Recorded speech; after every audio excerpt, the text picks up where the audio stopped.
Bonjour, mon nom est Jean-Pierre Kikens de Covexit.com et j'ai le plaisir d'accueillir aujourd'hui pour cette entrevue Maître Jean-Charles Tessèdre de Montpellier en France et nous allons parler d'ivermectine. Bonjour Maître Tessèdre. Bonjour.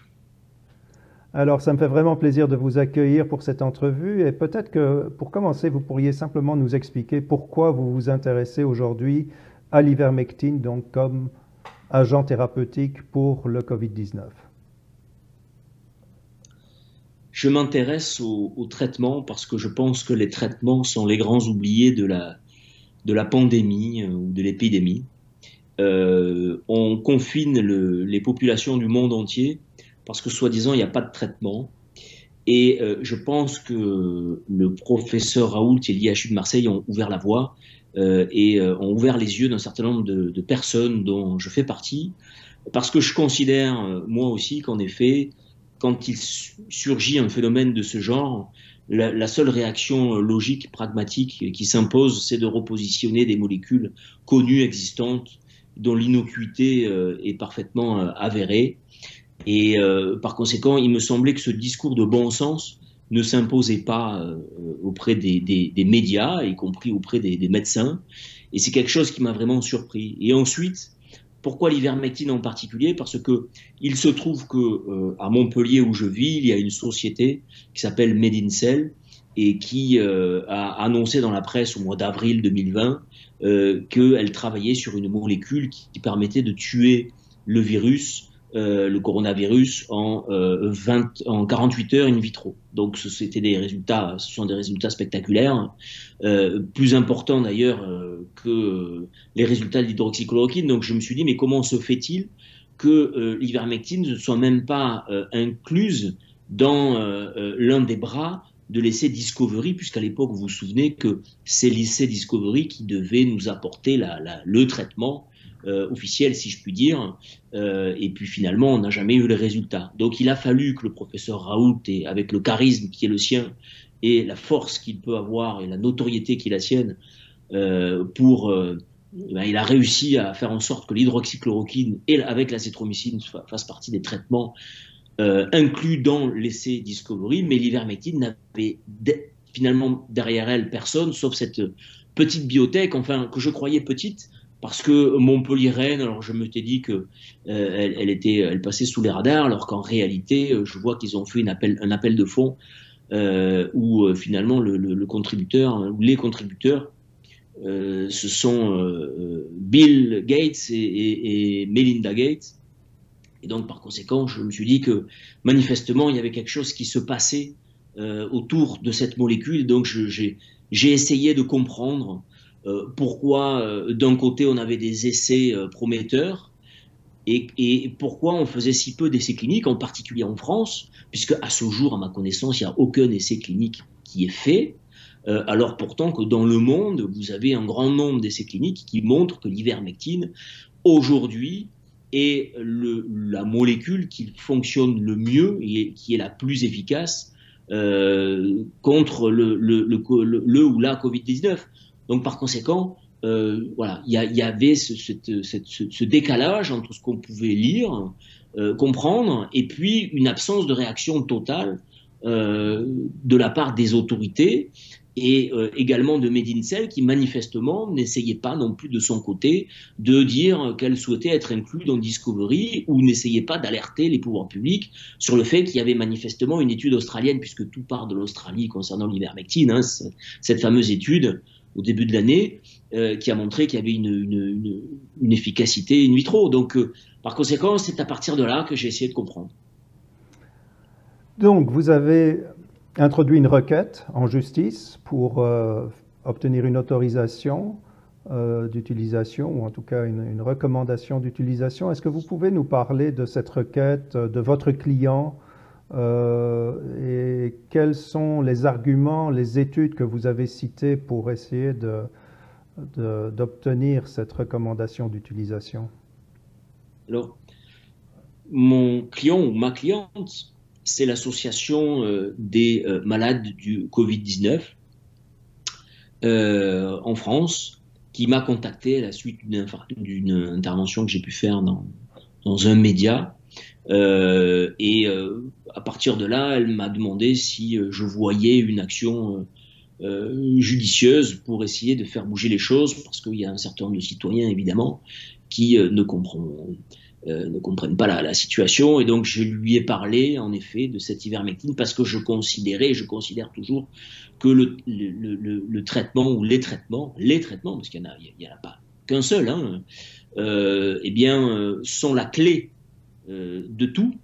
Parce que si, évidemment, il y a des traitements possibles, eh bien, ça change tout, tant pour les malades, évidemment, que pour les mesures liberticides que nous subissons depuis des mois, sans en voir la fin. Donc, j'ai proposé à cette association de saisir le juge administratif de Paris, dans le cadre d'un référé mesure utile, c'est le nom consacré pour cette procédure-là. Et j'ai demandé au juge qu'il ordonne au ministre de la Santé de saisir l'Agence du médicament française, qui est l'expert du médicament, pour qu'une recommandation puisse être délivrée à l'ensemble de la communauté des médecins, afin de diffuser l'information et de sécuriser la prescription permettant de traiter et de soigner les malades avec l'ivermectine, quand c'est le souhait des médecins, le plus souvent généralistes, hein, parce que vous savez que c'est dès les premiers symptômes de la maladie qu'il faut administrer, que ce soit le protocole Raoult ou l'ivermectine. D'ailleurs, l'un n'exclut pas l'autre. Il y a beaucoup d'essais qui sont menés avec un cocktail de molécules, hydroxychloroquine, ivermectine. Il peut y avoir l'azithromycine, il peut y avoir d'autres choses comme du zinc ou de la vitamine D, etc. Donc, alors, sachant qu'encore une fois, je présentais dans la requête tout un tas d'études et de tableaux comparatifs qui montraient que manifestement, quand on faisait la balance bénéfice-risque, eh bien, la recommandation temporaire d'utilisation s'imposait, puisque c'est les critères pour la délivrance d'une telle recommandation, c'est simplement une balance bénéfice-risque pour des médicaments qui ont déjà une AMM, donc qui sont déjà tout à fait identifiés, et qui sont du coup repositionnés pour traiter une maladie dans une autre indication. Donc c'était quelque chose de simple à faire, et c'est pour dire au juge de faire ce que l'État ne faisait pas, c'est-à-dire pourquoi aucune recommandation n'a été délivrée à ce jour pour l'ivermectine. J'avais identifié dans le Code de la santé publique que le ministère de la Santé faisait partie des autorités habilitées pour demander la délivrance d'une RTU à l'Agence du médicament, et donc par conséquent j'ai demandé au juge qu'il demande au ministre de le faire. Voilà. Donc voilà quel était l'objet de la requête. Et ensuite, eh bien, malheureusement, celle-ci a été refusée pour des raisons qui sont intéressantes, mais que je crois tout à fait contestables. Si on peut retourner un tout petit peu en arrière concernant donc cette demande de RTU, elle a suivi une demande de la part de l'IHU de Marseille, du professeur Raoult, concernant l'hydroxychloroquine, qui a également été refusée. Est-ce que vous avez analysé ce refus donc, concernant l'hydroxychloroquine? Alors c'est un refus qui m'a semblé spectaculaire, parce que quand même il y a beaucoup d'études qui montrent une efficacité pour l'hydroxychloroquine, hein, avec l'azithromycine. Donc c'était là aussi quelque chose d'incompréhensible, parce qu'évidemment c'est qu'on n'a pas d'autre choix encore une fois, que de faire du repositionnement de molécules. Hein. C'est toute la théorie et tout le positionnement de l'IHU de Marseille. Et ça me semble être le seul possible, alors qu'un jour qu'il y a un nouveau médicament ou un vaccin miracle, pourquoi pas, mais enfin, ça prend des années, ça. Donc par conséquent, c'est la seule solution. Donc j'ai été très étonné de ça, et je me suis dit que en réalité, je voulais savoir si c'était lié à la personnalité du professeur Raoult, clivante, que certains n'aiment pas, en particulier les autorités, y compris et surtout le ministre de la Santé, ou bien si ça venait d'autre chose, comme de l'incompétence ou une forme de technocratie sourde qu'on connaît dans l'administration, surtout en France. Donc par conséquent, je me suis demandé, j'ai voulu savoir, j'ai voulu comprendre, et j'ai tenté ma chance pour cette association, et finalement, j'en conclus que ça n'est pas seulement le fait du professeur Raoult, c'est juste qu'il y a un déficit d'information et l'incapacité de penser que la solution pourrait ne pas venir de la grande industrie pharmaceutique et que les solutions je pense que les autorités imaginent que les solutions sont délivrées comme ça, clé en main, qu'une maladie nouvelle est nécessairement traitée avec un traitement nouveau. Et je pense qu'il y a ça dans les esprits. Et puis il y a un autre phénomène, c'est que tout simplement, je pense que pour les autorités, il est impensable que la solution puisse venir d'un professeur marseillais ou d'une association de citoyens, même meurtris par la maladie, avec un avocat pas spécialement connu pour être un spécialiste de la santé publique. Et c'est vrai que je ne le suis pas a priori, même si je m'y intéresse de plus en plus. Mais donc par conséquent, il y a ce blocage qui est presque un blocage psychologique. Alors, je minimise pas le fait aussi que, évidemment, l'industrie pharmaceutique a su influencer les différents comités scientifiques du monde, y compris l'OMS, et que nous sommes là dans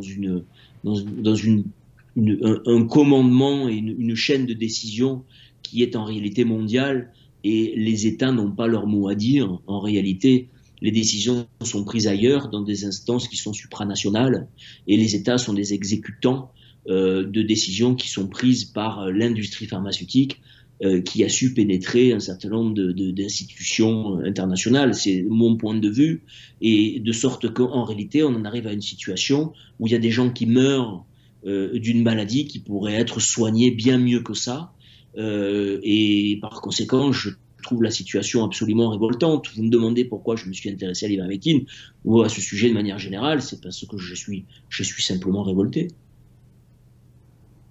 Pour préciser donc votre intervention au niveau légal, c'est que vous demandiez, au travers de cette association, que le ministre lui-même demande donc à l'Agence du médicament d'étudier et d'approuver en fait cette recommandation temporaire d'utilisation. Pouvez-vous, sans rentrer dans les détails, nous expliquer comment ça s'est passé l'audience et à votre avis pourquoi ça a été refusé, donc votre demande que le ministre soit saisi du dossier essentiellement? Alors d'abord, la requête a été jugée recevable. Donc c'était un point qui m'inquiétait, parce que d'abord j'ai pas voulu aller devant le Conseil d'État, mais tenter ma chance devant une autre juridiction, une juridiction de première instance, parce que je considère que c'est devant ces juridictions-là qu'on a le plus de chances d'obtenir quelque chose, parce que le Conseil d'État s'est illustré largement dans cette affaire pour son conservatisme. Et donc j'ai saisi le tribunal administratif de Paris. J'ai eu une audience.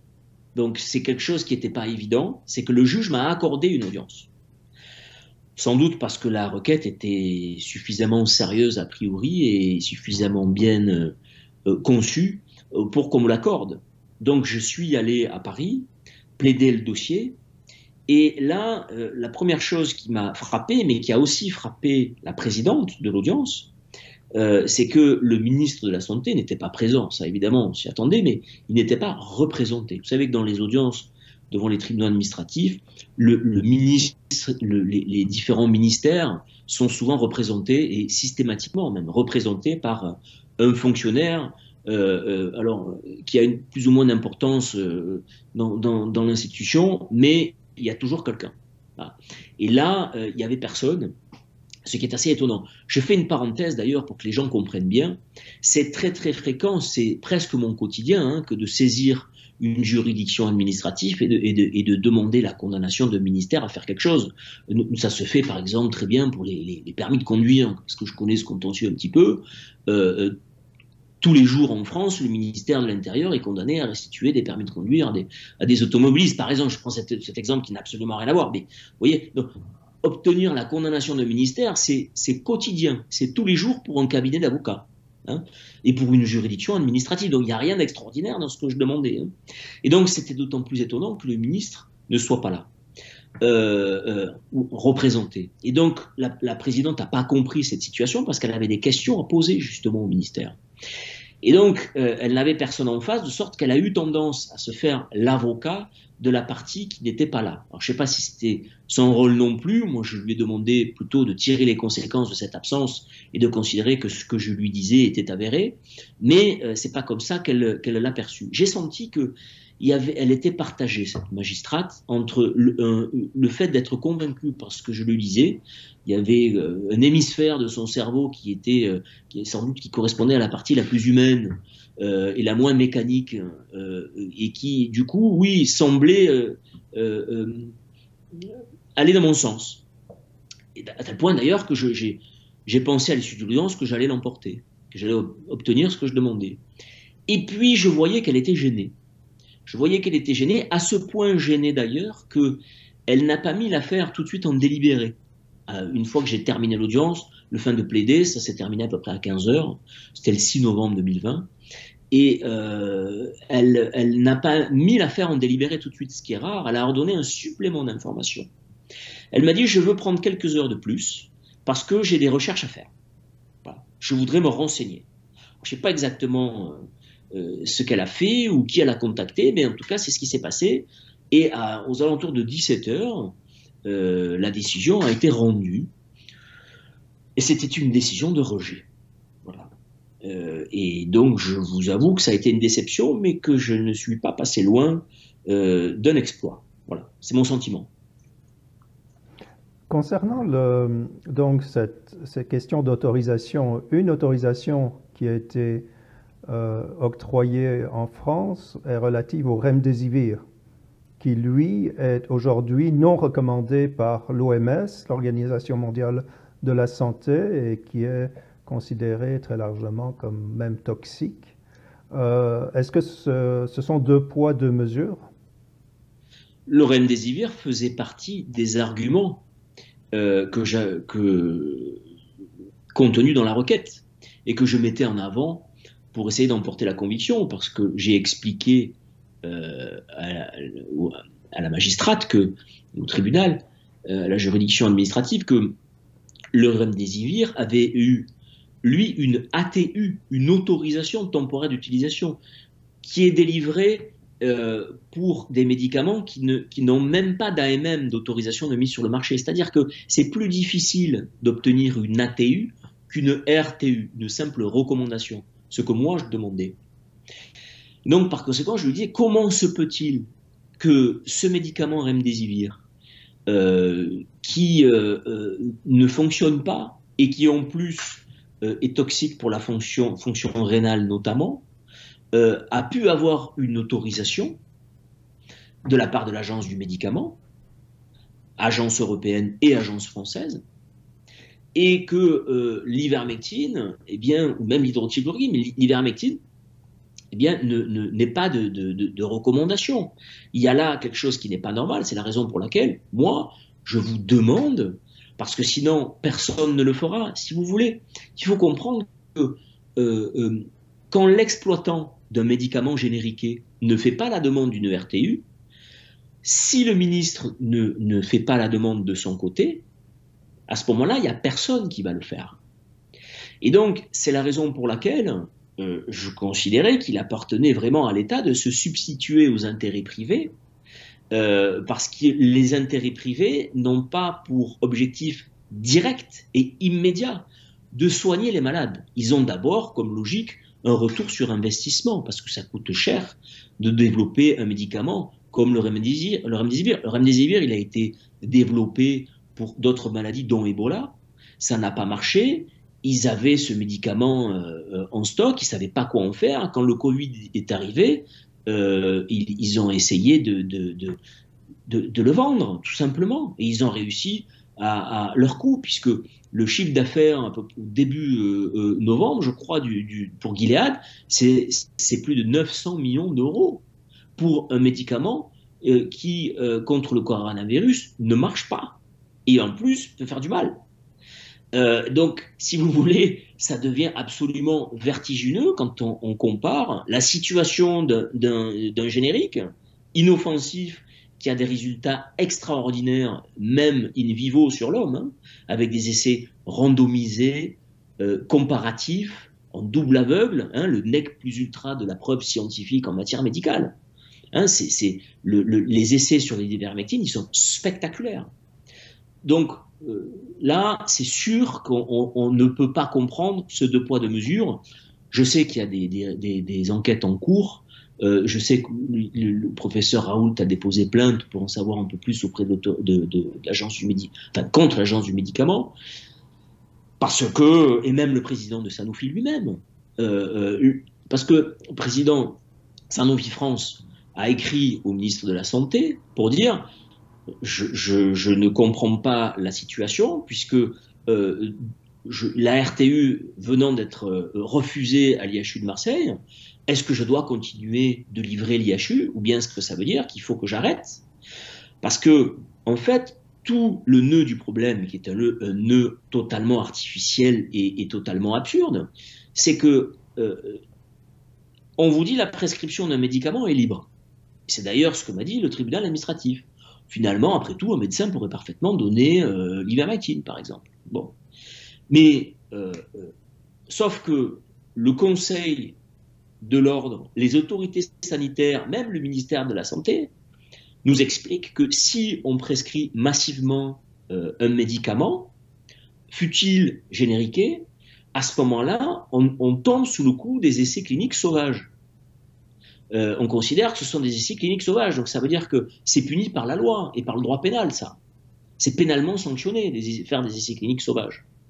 Donc le président de Sanofi ne voulait pas se faire le complice d'essais cliniques sauvages, puisque finalement l'IHU à un moment donné est exposé à ce risque pénal. D'ailleurs, il y a des poursuites disciplinaires contre le professeur Raoult. Hein. Il y a un risque pénal, il y a un risque disciplinaire. Donc tout ça tétanise les médecins, en premier les médecins généralistes. Il y a quelques courageux qui ont donné l'azithromycine parce qu'ils n'avaient pas accès à l'hydroxychloroquine. Hein. Vous avez suivi le premier épisode pendant le premier confinement. On leur a interdit l'accès d'un des deux médicaments composant la bithérapie du professeur Raoult. Et donc ils se sont tournés vers l'azithromycine. Mais quand ils l'ont fait savoir, ils ont été rattrapés par les instances ordinales qui leur a dit attention, si vous le faites, pourquoi pas, faites-le discrètement, si vous le faites savoir, nous, on vous poursuivra parce qu'alors on considère que ce sont des essais cliniques thérapeutiques, thérapeutiques, mais qui ne respectent pas la réglementation sur les essais cliniques.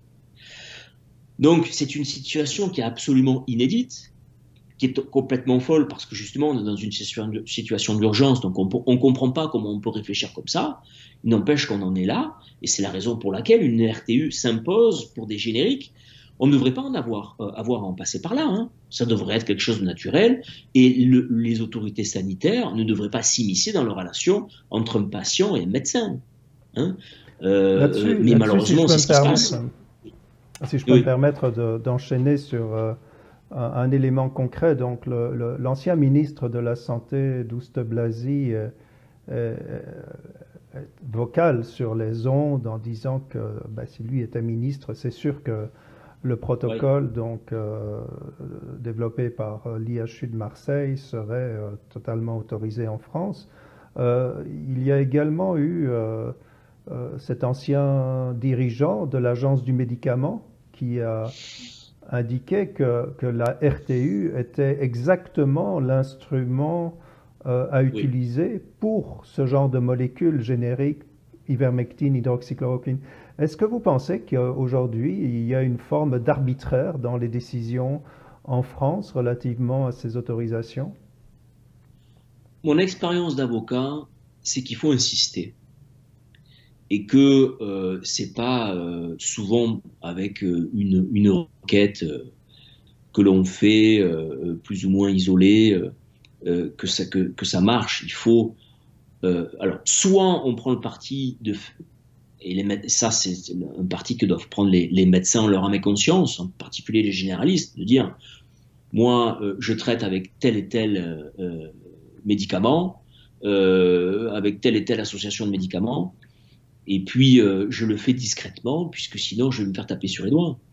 Sauf que, du coup, et j'ai pas l'impression que les médecins lisent toute la littérature concernant les traitements potentiels, en particulier sur l'ivermectine, qui est très peu donné en France. Donc, par conséquent, je pense que dans l'intérêt des malades, parce qu'il y a une perte de chance terrible pour ceux qui ne bénéficient pas des meilleurs traitements, dès les premiers symptômes, avant, parce que vous savez que le Covid, non seulement il peut entraîner la mort de temps en temps, rarement heureusement, mais en plus il peut aussi entraîner des séquelles sur certains organes, en particulier les poumons. Donc même si vous n'en mourrez pas, il peut y avoir quand même des séquelles corporelles. Donc, du coup, je pense qu'en effet, c'est le cadre le plus indiqué. Et le Dominique Marinenki, je crois, pour ne pas le citer, qui est l'ancien président de la NSM, a justement créé les RTU, ces fameuses recommandations temporaires d'utilisation, justement pour qu'on repositionne facilement des médicaments connus pour une indication spécifique, mais pour qu'ils puissent être facilement repositionnés. Et il me semble que la crise pouvait être gérée de manière très simple par rapport à ça. Sauf qu'on a toujours l'impression, vous voyez, que c'est compliqué et que le bon sens dont on parle là, parce qu'on ne parle que de bon sens, là, de réflexe pragmatique, ce bon sens-là, il est plus possible aujourd'hui. Et je crois que c'est à ça qu'il faut réfléchir. C'est-à-dire que comment est-il possible, alors qu'on a tous les outils juridiques, médicaux sous la main, comment se fait-il que ça n'advienne pas? Et ça, c'est une question qui est absolument fascinante, sur laquelle on n'a pas fini de réfléchir, qu'il faut absolument réfléchir, parce que ça nous dit beaucoup de la société dans laquelle on vit et de l'impuissance, non seulement des gens, mais surtout des autorités qui sont censées agir pour le bien de la population. Et donc, pourquoi ça n'est pas fait, alors que c'est absolument évident, et je crois qu'aujourd'hui, ça convainc à peu près tout le monde. Bon, bien écoutez, c'est très étonnant. Alors, je sais qu'il y a beaucoup de gens qui versent dans des théories qu'on dit complotistes, mais enfin, comment ne pas penser qu'il y a une forme directe ou indirecte de corruption là-dedans? Il faut quand même qu'on réfléchisse sur ces fameux lobbies et qui, à un moment donné, lorsque ça concerne la santé publique, font du mal. Voilà, tout simplement. Donc là, on est dans une situation qui est folle, et je pense que les autorités françaises, mais au niveau mondial, c'est pareil, parce que j'ai l'impression que dans chaque pays, c'est pareil, sont en dessous de tout. Sauf qu'on se dit, mais c'est pas possible. Vous savez, s'il y avait des solutions, il y a tellement de pays dans le monde avec tellement d'autorités, avec des gens compétents à l'intérieur, que la solution, elle aurait été donnée. Et c'est, je pense, penser ça qui est une erreur. C'est-à-dire qu'aujourd'hui, c'est pas vrai. Ceux qui sont censés prendre les solutions, enfin, ou donner l'information aux gens, c'est vrai aussi des médias, hein, d'ailleurs, qui font pas leur métier, quand on pense qu'il n'y a pas une seule question qui a été posée au professeur Raoult sur l'ivermectine, quand même, hein. Le professeur Raoult, il en a donné des interviews. Vous avez remarqué qu'il parle beaucoup. Il a donné beaucoup d'interviews, peut-être trop. Il n'y a pas un journaliste qui lui a posé la question sur l'ivermectine. Ça, c'est pas que le journaliste a reçu un chèque quand il fait ça. De la même manière que la magistrate que j'ai vue ou la présidente n'a pas reçu un chèque de Big Pharma pour rendre la décision qu'elle a rendue. C'est pas ça qui se passe. C'est qu'en même temps, il y a un conditionnement des esprits qui est rendu possible par la société dans laquelle on vit, et c'est tout à fait effrayant. C'est ce qui est bien plus grave que tout, parce que vous savez, je crois moins que l'incompétence est peut-être plus grave encore que la corruption, sachant que l'un n'empêche pas l'autre. Vous avez mentionné le fait que l'ivermectine est aujourd'hui très peu utilisée en France concernant le Covid-19, contrairement à d'autres pays, hein, des pays comme le Brésil, le Mexique, l'Argentine. Maintenant, il y a des utilisations vraiment à l'Inde, à très grande échelle, hein. Vous avez l'ivermectine qui se trouve dans des espèces comment on appelle ça, des kits pour prendre à la maison. Là, au premier symptôme, vous recevez un kit avec des médicaments et ça Bien vous sûr. permet donc de soigner votre maladie à la maison. Alors qu'en France, on donne juste, on suggère le Doliprane qui n'est pas du tout un médicament qui va vous soigner. Mais ma question est la suivante. En France, donc, il y a eu cette expérience un peu fortuite là, de cet EHPAD en Seine-et-Marne où on avait donné de l'ivermectine pour une éclosion de gale. Et donc, il y a une étude qui a été faite par Bernigo, le docteur Bernigo et ses collaborateurs. Et donc, selon eux, ben, possiblement que cette épidémie de gale aura sauvé finalement les résidents de l'EHPAD parce qu'ils avaient reçu de l'ivermectine. Est-ce que vous êtes au courant de cette étude, de cet événement et qu'est-ce que vous en pensez? Oui, j'ai vu cette étude, grâce à vous d'ailleurs, je crois. Et elle est intéressante parce qu'elle montre une chose, mais que les essais cliniques montrent aussi, hein. En tout cas de nombreuses études, que l'ivermectine marche très très bien en prophylaxie et qu'elle a un effet prophylactique qui est réel, c'est-à-dire que à titre préventif, ça marche. C'est-à-dire que ça marche non seulement pour traiter dès les premiers symptômes et même un peu après d'ailleurs, mais ça marche très bien aussi avant. Ce qui constitue d'ailleurs, parce que plus un traitement va marcher, plus un médicament, il faut bien comprendre ça, va marcher à titre préventif, plus il va être un concurrent pour le vaccin. Vous imaginez bien que quand même ce serait naïf de penser qu'il n'y a pas d'enjeu pour l'industrie pharmaceutique par rapport au générique, là, hein. S'il y a des traitements simples qui coûtent 8 euros, comme c'est le cas de la boîte d'ivermectine, je crois, qui s'appelle le Stromectol en France, eh bien, si ça marche en prophylaxie, ben les gens vont en prendre dans les EHPAD, pour prendre votre exemple, parce que c'est vrai que ce sont les cibles premières, et c'est eux qui pourraient être traités comme ça. Il n'y a pas d'effet secondaire sur l'ivermectine, enfin ça reste un médicament, il faut que ça reste sous contrôle, il y a une notice comme pour tous les médicaments. Je voudrais faire une parenthèse. L'ivermectine, c'est une molécule extraordinaire, dans le sens où elle existe depuis très longtemps, et c'est un antiparasitaire, hein, et un antipaludéen aussi, à l'origine d'ailleurs. Mais elle a été redécouverte, si je puis dire, dans les années 2000, pour soigner avec un succès immense, parce que l'ivermectine, en fait, a un spectre très large, et a permis de soigner des millions et des millions d'enfants africains atteints de ce qu'on appelle la cécité des rivières.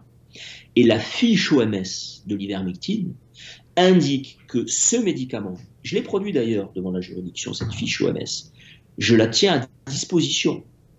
Ce médicament a permis de traiter de sauver un grand nombre de vies, parce que la cécité des rivières, c'est une maladie extrêmement grave, et que cette molécule est à ce point tolérée, particulièrement bien tolérée, qu'elle peut être donnée massivement. Et là, on n'a pas dit à ceux qui ont donné cette molécule pour sauver des vies qu'ils étaient en train de faire des essais cliniques, parce que si on avait fait ça, les Africains seraient morts de cette maladie, hein, massivement, ou n'auraient pas pu être soignés, ou auraient eu des lésions à vie absolument terrifiantes, parce que c'est une maladie très grave. Je vous dis, il y a 37 millions de personnes en Afrique qui ont été atteintes par la cécité rivière, quand même. Vous voyez les nombres. Il y a aussi en Amérique centrale où il y a eu des épisodes importants, mais surtout en Afrique. Donc, vous voyez ce dont on parle là. Et donc, il y a un enjeu majeur. C'est vrai aussi pour l'hydroxychloroquine, c'est que s'il y a des traitements qui marchent, y compris à titre préventif, il n'y a plus personne qui va vouloir prendre le vaccin. Déjà que le vaccin est fait avec un matériel génétique, une technologie nouvelle, à base de matériel génétique justement, et que manifestement il y a des réticences et que c'est pas en claquant des doigts qu'on va trouver un vaccin. Donc, voyez l'enjeu. Donc, pour revenir à ce que vous me dites sur les EHPAD, oui, j'ai vu cette étude, elle est très intéressante comme les autres. Et encore une fois, aujourd'hui, il faut justement être aveugle pour pas voir l'efficacité de cette molécule. Alors, je suis certain que l'industrie pharmaceutique saura très bien contester les résultats préliminaires, mais il y en a des définitives maintenant pour l'hydroxychloroquine, pour l'ivermectine, sachant que les études cliniques sont menées dans des pays étrangers, parfois éloignés de l'Occident, notamment, je pense au Bangladesh, je pense à une étude encore plus récente, je crois, en Égypte, vous voyez. Et là, on voit d'ailleurs, moi, quand j'ai essayé d'en parler à quelques amis en leur disant qu'est-ce que tu en penses de cette étude, je vois les réactions. Ah oui, mais on ne te croira jamais, tu vas produire à un magistrat une étude du Bangladesh. Vous voyez, ça c'est une folie, par exemple, de penser ça. Parce que la science, c'est la science. Un essai clinique, c'est un essai clinique, les résultats, ce sont les résultats, ce sont des données, et peu importe où que vous soyez. Le tout, c'est de le faire, l'essai clinique, de le mener et de soigner les gens. Et si c'est dans un hôpital d'élite à Dhaka, au Bangladesh, parce que c'est le cas, à ce moment-là, il faut leur tirer leur chapeau, parce que nous, on ne l'a pas fait. Et le seul essai clinique qui est mené, il est fait discrètement par cette fameuse société Medincell à Montpellier, mais qui n'a pas intérêt à le dire trop fort, parce qu'elle cherche un brevet, et que c'est sûr qu'investir de l'argent à partir d'un générique, c'est toujours prendre un risque. Et donc, eux, ce qu'ils veulent, c'est être très discrets, finalement. Et moi, je me rends compte que, en réalité, les biotech, il y a quelques petits malins là qui ont des biotech et qui regardent un peu les études et qui se disent qu'ils ont peut-être un coup à jouer à partir d'une molécule générique. Mais vous voyez que bon, ils sont quand même très discrets, et quand ils parlent dans la presse, c'est justement pour dire qu'ils n'ont pas assez d'argent et qu'ils en ont besoin, et pour faire une levée de fonds. Parce que souvent, les pouvoirs publics, là encore, ont été totalement défaillants. Je vous renvoie, je termine, mais l'Institut Pasteur de Lille a fini par crier dans la presse qu'il n'arrivait pas à mener d'essais cliniques pour son fameux clofoctol. Si c'est de lui dont on parle, parce qu'ils ne veulent même pas donner le nom de la molécule, mais ils nous disent qu'ils ont trouvé une molécule miracle quand même. Hein. Et donc, ils ont dit, mais c'est l'Institut Pasteur de Lille, donc il était quand même étonné de ne pas recevoir des fonds d'argent, des fonds de l'État. Et c'est finalement Bernard Arnault et LVMH qui va mettre à peu près 5 millions d'euros sur la table, avec aussi la région de Xavier Bertrand, au cas où il y aurait un coup politique à faire aussi sans doute, parce que dès le début, ils ont tapé à la porte du Conseil général et la porte est restée fermée. Hein, donc, vous voyez, Bernard Arnault, il ne vous donne pas 5 millions d'euros comme ça. Donc, voilà, les biotech sont elles-mêmes obligées de parler de ce qu'elles font, alors que ce n'est pas leur intérêt, parce que du coup, ça peut tuer le brevet, parce qu'on parle de générique. Et donc, par conséquent, on est là, on voit bien l'issue, si vous voulez. D'un côté, la nouveauté, Big Pharma, l'industrie pharmaceutique, la recherche qui est faite pour trouver de nouvelles molécules ou un vaccin. D'un autre côté, des petites biotech qui elles, prennent le filon générique, qui n'ont pas les moyens de le faire et qui du coup essaient de dire quand même, bon, vous savez, nous on fait quelque chose sur sur une molécule qui a très très bien marché, mais simplement voilà, il faudrait de l'argent parce qu'on n'en a pas. Alors que ce sont des biotech françaises. Hein. Vous avez encore là récemment une biotech à Nantes, une société de biotechnologie. Qui, pareil, explique que les pouvoirs publics se focalisent sur le vaccin, alors que cette fameuse société est en train de travailler sur un traitement qui a l'air très efficace, parce que moi, j'ai pas d'intérêt à parler de l'ivermectine en particulier. C'est juste qu'à ce jour, c'est la molécule qui offre les résultats les plus forts, les plus puissants. Et donc c'est la raison pour laquelle c'est celle qui est la plus avancée par rapport aux essais cliniques, parce qu'il faut bien en passer par là. Voilà pourquoi je parle tant de l'ivermectine. Ok. Si je peux me permettre deux commentaires, et quand même une précision, là, ça doit être clair pour tout le monde. Vous êtes avocat, moi je suis économiste, j'ai aussi une formation d'ingénieur, donc on n'est pas à fournir des avis médicaux ici. Le premier commentaire, c'est que les essais sur les vaccins, ils ont lieu aussi dans des pays non industrialisés, hein, en Afrique, en Inde, en Amérique du Sud. Donc les vaccins ont lieu dans des contrées assez disparates où c'était tout un problème d'ailleurs, c'était de trouver des endroits où il y avait encore suffisamment de prévalence du Covid pour pouvoir tester, là, sans rentrer dans des essais cliniques avec des centaines et des centaines de millions de personnes, enfin de centaines de milliers de personnes pour avoir, pour pouvoir trouver des résultats. Donc ça, c'est la première. Mais la deuxième chose, c'est pas du tout une théorie que j'avance là. Il y a beaucoup d'experts connaissant donc l'immunité des personnes âgées qui savent que les vaccins sont de moins en moins efficaces généralement lorsque l'on vieillit. Donc, quand on veut protéger les personnes, l'EHPAD en Seine-et-Marne, je pense qu'il y avait un âge médian de l'ordre de 84 ans ou 86 ans, quelque chose du genre, je ne me souviens plus du détail. Mais je veux dire, ce sont des gens fort âgés. Et donc là, l'ivermectine semble avoir fonctionné pour des personnes très âgées. Mais peut-être que finalement, cette prophylaxie médicamenteuse est plus efficace qu'un vaccin, étant donné la faiblesse inhérente du vaccin à protéger les personnes âgées, qui sont les premières touchées par cette épidémie.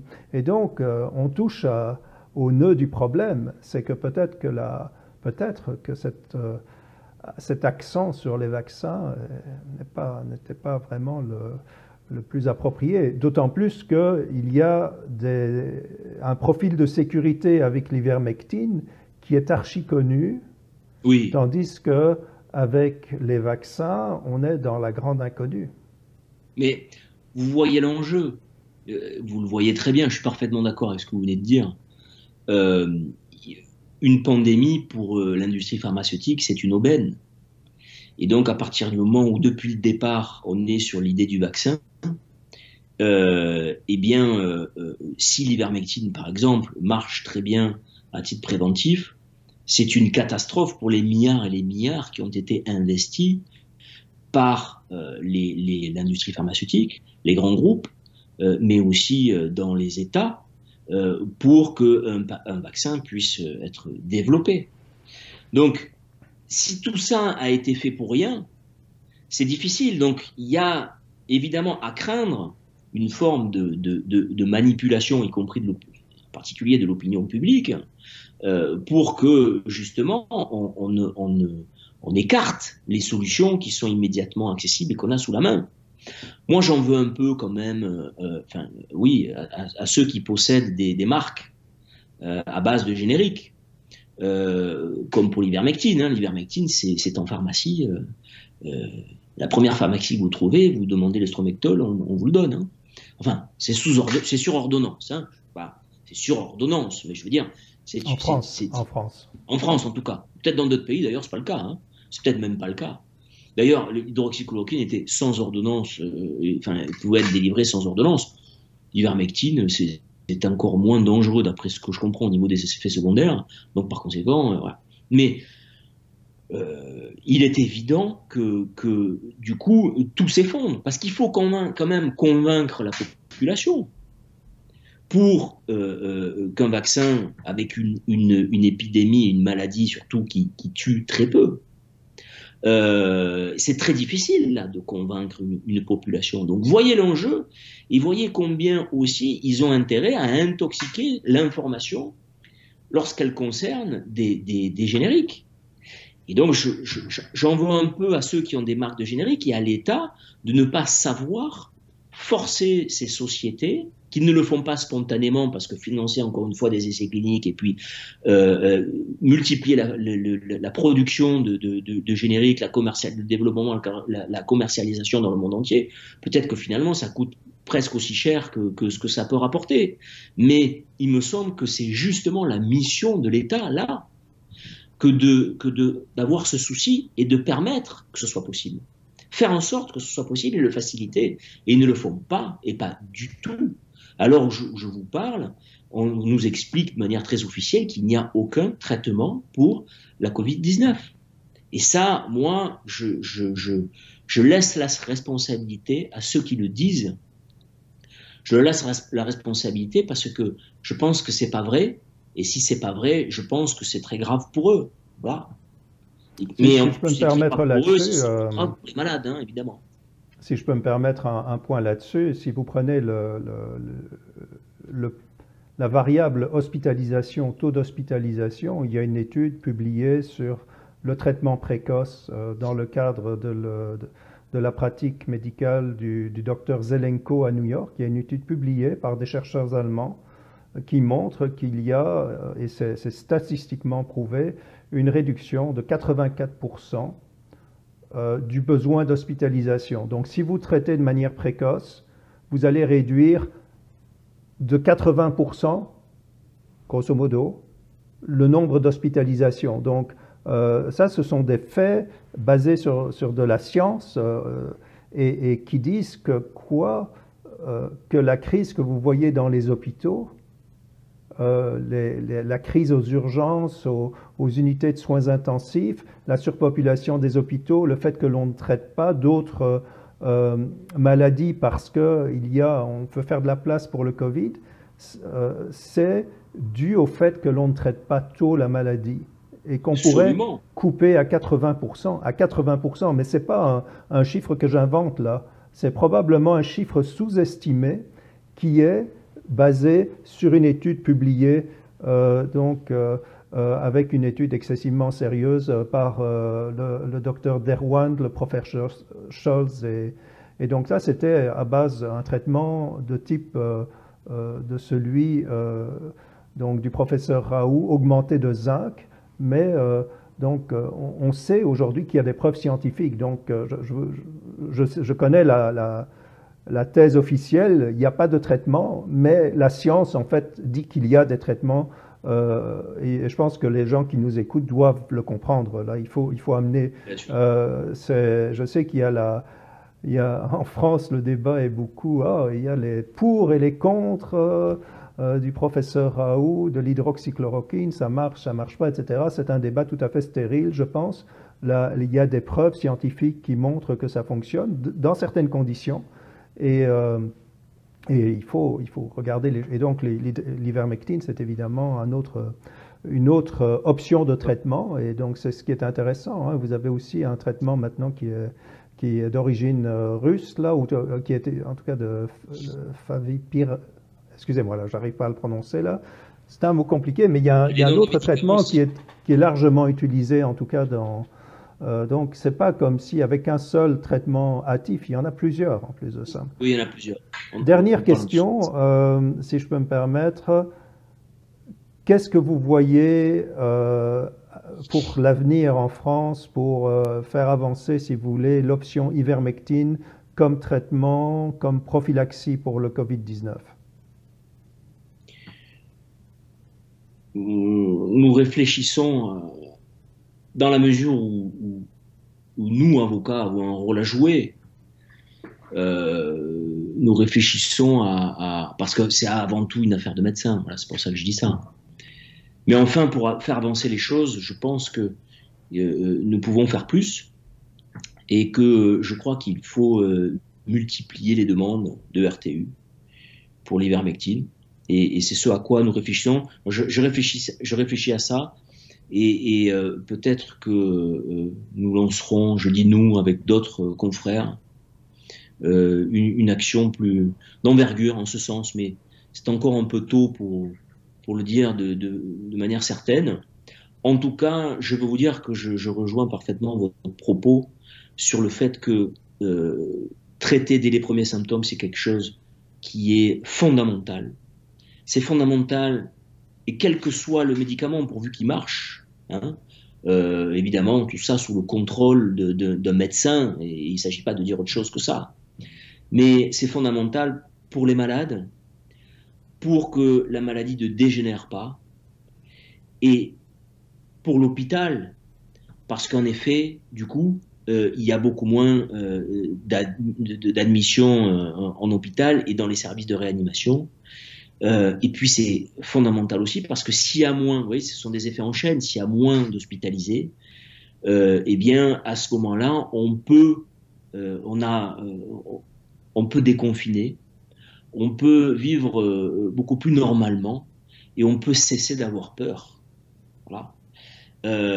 Et c'est pour ça que c'est absolument fondamental ce dont on parle là, et c'est pour ça que je me mobilise autant C'est pour ça que je considère qu'on est là dans un moment important de l'histoire et que c'est vraiment une conviction que j'ai et je vous remercie d'y participer parce que je pense que ce que nous faisons là, à notre mesure, à notre modeste mesure peut-être, c'est quelque chose d'important parce qu'il faut le faire savoir.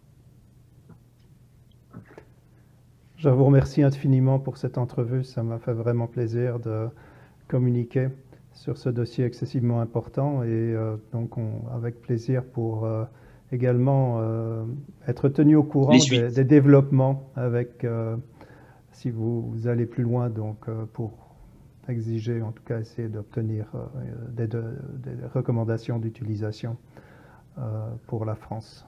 Je vous remercie encore. Merci à vous. Merci.